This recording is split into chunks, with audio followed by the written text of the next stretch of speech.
The school auditorium always smelled like old curtains and floor polish.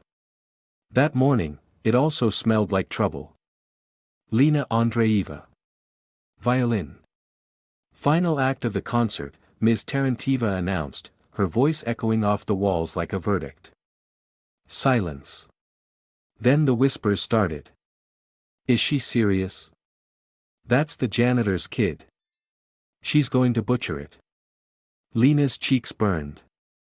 She stared at her shoes, scuffed and too tight. Her hands clenched the sleeves of her sweater.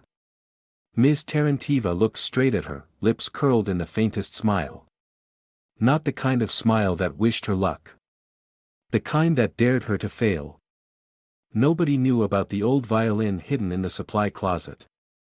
Or the hours Lena had spent in the dark, practicing until her fingers ached. It wasn't supposed to be like this. Her music was private. Sacred.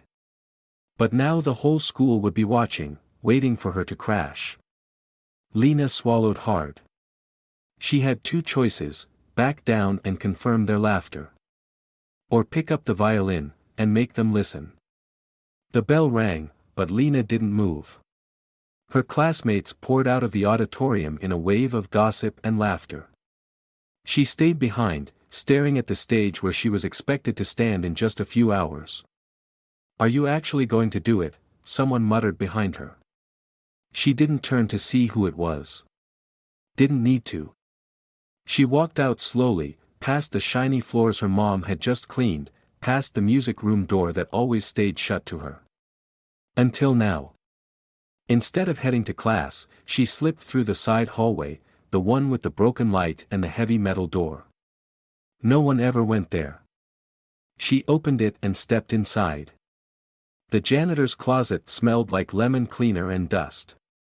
But in the back, behind a stack of unused sports mats, was her world. The violin case was old and cracked. It had been left there years ago, forgotten after some school play. Lena had found it by accident. Or maybe fate handed it to her, she didn't know. But from the moment she touched it, the world made sense in a way nothing else ever had. She sat on the floor, tuned the strings by ear, and closed her eyes. Then she played. It wasn't a warm-up. It wasn't rehearsal. It was truth.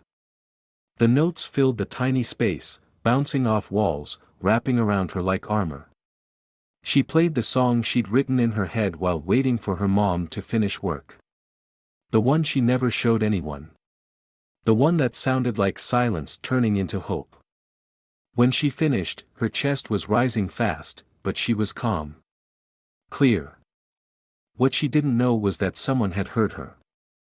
Through the cracked door at the end of the hall, a shadow had stopped. Listened. Watched. And now, that someone was walking straight to Ms. Taranteva's office.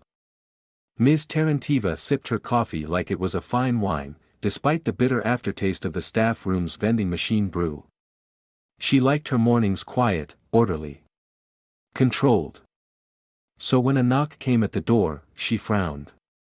It was Ilya Petrov, the physics teacher. He rarely left his lab.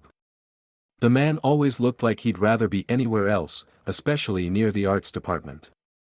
What is it, Ilya? She asked, setting down her mug. He looked unsettled. I heard something strange just now. Down by the old maintenance wing. She arched a brow. A rat? No. A violin. Taranteva stiffened. He continued, someone was playing. Beautifully. Raw, but full of emotion. It wasn't one of your usual students. I'm telling you, it gave me chills. The teacher narrowed her eyes. And you thought this was worth interrupting my break? I thought, he said slowly, you might want to know, since you just volunteered a certain someone for a performance. Ms. Taranteva stood, the chair creaking behind her. Lena Andreeva, she muttered. You're saying she can actually play? I don't know who it was, Ilya said, already backing away. But if it was her, you might have just made the concert a lot more interesting. She didn't reply. But her fingers tightened around the coffee mug until her knuckles turned white. Meanwhile, Lena walked back to class, violin still in her backpack, heartbeat still dancing to the music she'd just played. She didn't notice the door closing behind her. Or the eyes watching from the shadows. Rehearsal day. The auditorium lights buzzed faintly, the stage bathed in that eerie pale glow that made everything feel like a dream. Or a trap. Lena stood just behind the curtain, violin case clutched to her chest. Her palms were sweating. Her heart doing gymnastics. On stage, the other performers went through their pieces, pop songs on piano, shaky guitar solos, off-key groups singing. The usual. And then Lena Andreeva, Ms. Tarantiva's voice echoed through the mic, "Please come to the stage." There it was. The spotlight. The silence. The tension. She stepped out slowly, every step sounding louder than the last in her ears. Whispers rippled through the seats. Phones lifted. Smirks appeared. Here comes the joke, they thought. Lena opened the case. But the moment her fingers wrapped around the bow, something shifted. Like a switch. The audience disappeared. The stage vanished. It was just her and the music again. She lifted the violin. Then. Snap. A sudden sound behind her. The house lights flickered. Ms. Tarantiva stepped forward from the wings. "We're going to pause for a moment," she said sweetly, though her eyes were cold. "Lena seems nervous. Perhaps she'd like to change her piece. Something simpler." Lena froze. This wasn't kindness. It was sabotage. The piece she had prepared was complex. Powerful. It was hers. Now the teacher was giving her a way out, but also setting her up. If she refused, and failed, it would all go exactly how Tarantiva wanted. Lena looked at the violin. Then at the crowd. Then, directly at the teacher. Her voice, when it came, was quiet. But steady. "I'll play what I practiced." Ms. Tarantiva's smile twitched. "Very well," she said. Lena lifted the bow again. But before the first note could escape, someone stood up from the back row. A voice rang out, loud and clear. "Wait. I think the school should hear this properly." It was Mr. Petrov, and behind him, the principal. The room held its breath. Lena stood in the center of the stage, violin resting on her shoulder, bow trembling just above the strings. Her eyes flicked once toward the back, where Mr. Petrov gave her the smallest nod. And then she played. Not with fear. Not with hesitation. She played like someone who had no one to impress, and everything to release. The opening notes rang out, soft, uncertain, like a question whispered in the dark. Then came the swell, the sound rising and stretching, filling the auditorium like light pouring into a locked room. Gasps. Real, audible gasps. The room didn't expect this. No one did. She played the piece she'd written herself. The one that began with loneliness, dipped into anger, and rose into something fragile and beautiful, like hope after winter. Her fingers moved instinctively. The bow danced. And the music told them everything words never could. What it felt like to be invisible. What it meant to have no place, and then find one in the dark. What it sounded like, to be heard. Ms. Tarantiva sat frozen. Her expression was unreadable, mask cracked, eyes locked on the stage. She couldn't deny it. The girl could play. The last note faded like the end of a dream. For a second, no one moved.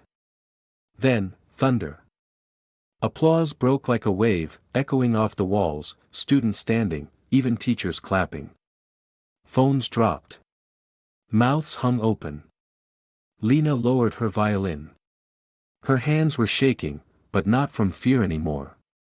She looked out at the crowd, and for the first time, saw faces that weren't laughing. They were listening. But just as she stepped back from the spotlight, a voice broke the moment. "Well, well. Quite the surprise," said Ms. Tarantiva, approaching with a smile that didn't reach her eyes. And then she added quietly, so only Lena could hear. "But talent doesn't mean anything, without permission." Lena blinked. "What do you mean?" she asked. The teacher's eyes sparkled, cruel and calm. "You played an original composition. Without school approval. That's a violation of the performance policy." Lena's stomach dropped. "I'm afraid we'll have to disqualify your piece from the official program." Lena stood frozen backstage, the applause still ringing in her ears, now tainted by the teacher's words. Disqualified. Just like that. Like none of it mattered. "Excuse me," came a voice from behind. "Mr. Petrov." He'd heard. And he was not smiling. "You can't be serious," he said to Ms. Tarantiva, stepping between her and Lena. "You're punishing her. For playing her own music?" "The rules are clear," Tarantiva said smoothly. "Original compositions must be pre-approved. This isn't about punishment, it's about standards." Mr. Petrov snorted. "Standards? You tried to humiliate her, and she outplayed your entire music program." Lena's chest tightened. She wasn't used to people standing up for her, especially not teachers. A few students began to gather nearby, whispering, exchanging glances. Word was spreading fast. Then, a new voice cut through the rising noise. "The principal. I think we need to talk," she said firmly, arms crossed, looking straight at Tarantiva. "In my office. Now." Tarantiva opened her mouth to argue, but something in the principal's eyes stopped her. Without another word, she turned and walked off. Lena exhaled. Only then did she realize how tightly she'd been gripping her violin. "I'm sorry," she said quietly to Petrov. "I didn't mean to break the rules." He crouched slightly to meet her eyes. "Lena, you didn't break anything. You built something. And no rulebook can erase that." Behind them, the students who had once whispered and laughed now stood in an awkward, quiet cluster. One of them, Anna, who had played piano earlier, stepped forward. "That was incredible," she said.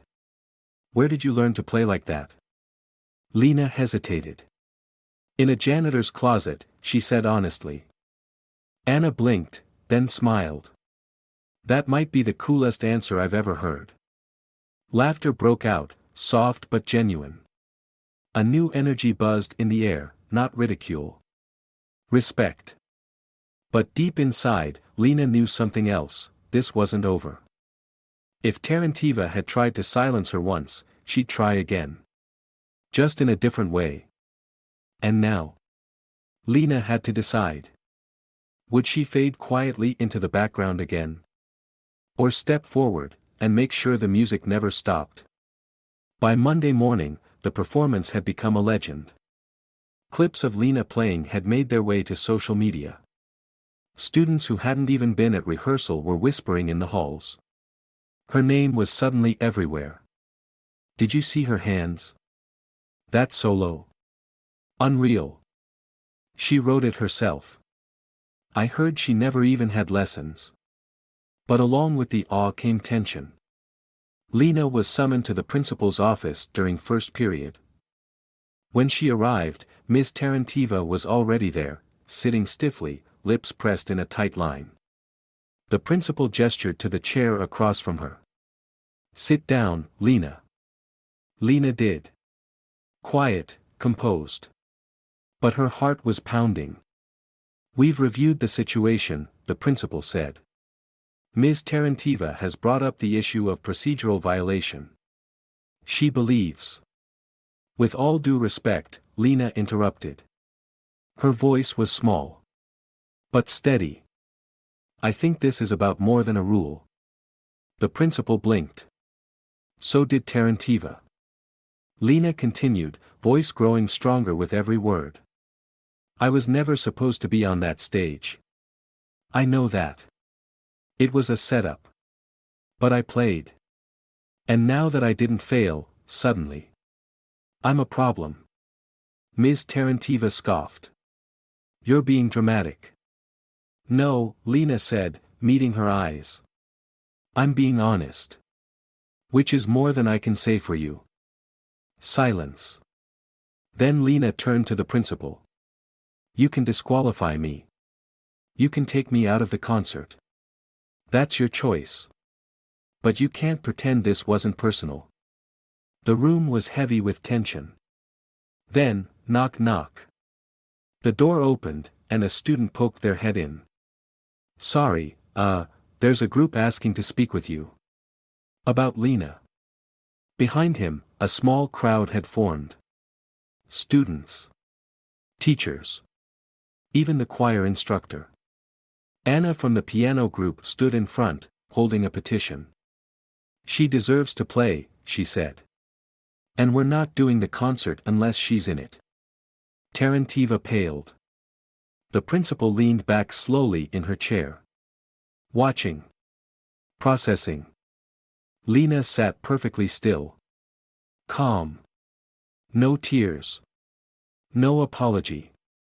Just truth. The day of the concert arrived like a storm with no warning. The auditorium was packed. Parents, students, even faculty from other schools had come, pulled in by the buzz surrounding the janitor's daughter with the violin. Everyone was curious. Skeptical. Hyped.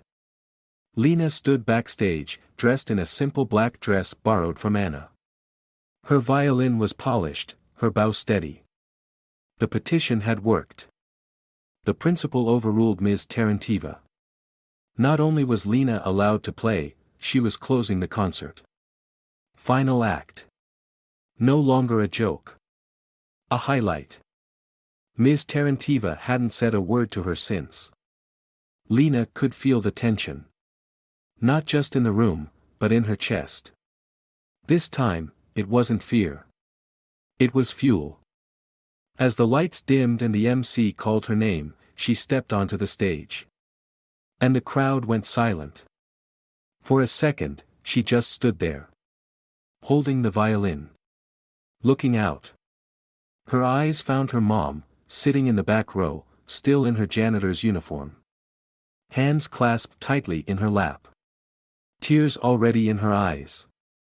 Lena raised the violin. She didn't introduce herself. She didn't need to. She just played. This wasn't the same piece from rehearsal. It was new, written in the last 2 days, pulled from the whirlwind of everything she'd felt. It started with stillness, like holding your breath in a place where you're not supposed to speak. Then it swelled. Bold. Fierce. Beautiful. It carried the echo of every empty hallway she'd practiced in. Every sideways glance. Every whispered insult. And every moment she refused to disappear. She played until the room forgot who she was. Forgot her clothes, her background, her last name. All they could hear was the truth. The final note held in the air like it didn't want to let go. Then, eruption. A standing ovation. Cheers. Shouts. Someone whistled. Someone cried. But Lena didn't move. She just stood there, looking out at them, not seeking approval. Just making sure they heard. Epilogue. The next week, the principal asked Lena to lead the new school music club. The old violin was restored and placed in the music room, with her name carved into the case. Ms. Tarantiva quietly transferred to another school. And Lena? She kept playing. But not to prove anything anymore. Now. She played because she could.